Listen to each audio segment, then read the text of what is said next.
Is your nervous system ruining your leadership?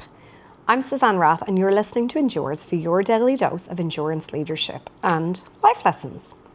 So we talk a lot about support systems and who we have around us, but often we don't talk about the leader's role in supporting their team and doing that in a way that also supports themselves.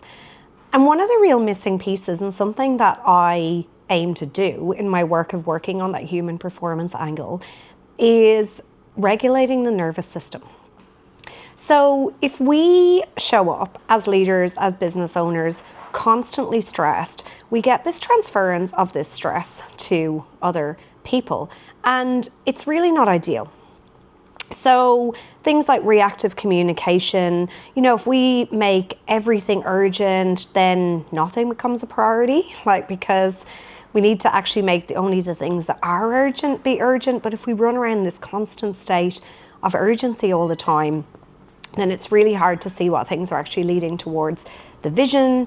Last minute changes without explaining the why, without creating psychosocial safety, emotional leakage, speaking out before the whole thing has been processed.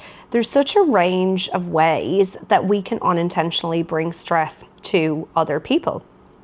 And both for ourselves and for our teams, we owe it to ourselves to actually process that stress in a way that it's been dealt with before we communicate.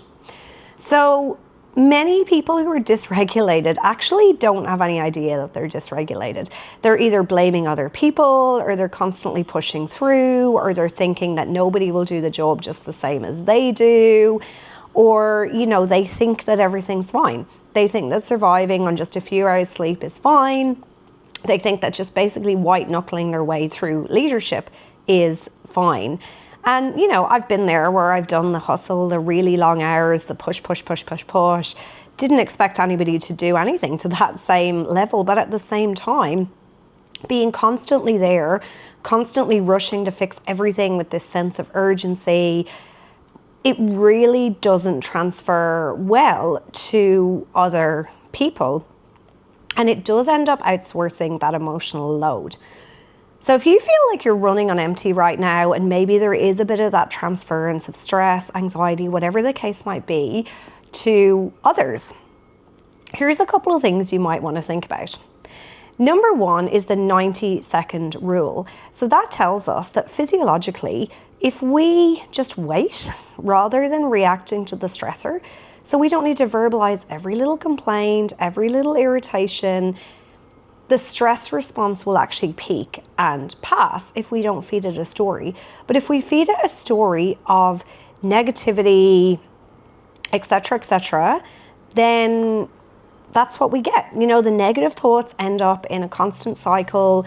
Complaining becomes an addiction. You wind up with a workplace of detractors, or even you're becoming the detractor as the owner or the leader, because you're just creating this constant cycle of complaining. I'm too busy. Nobody will do it like me. This is so lonely. Everything's hard, etc.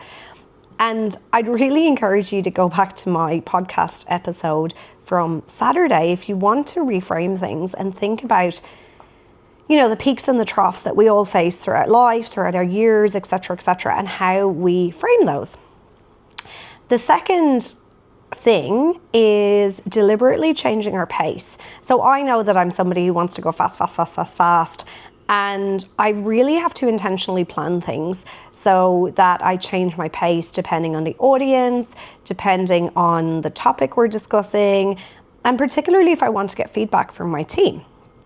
So not letting maybe my natural impatience waiting for a response to shine out, and intentionally timing or doing things that allows time for a response. And many of you, if you're owners or founders, might be the same, because we're naturally driven. We're like go people.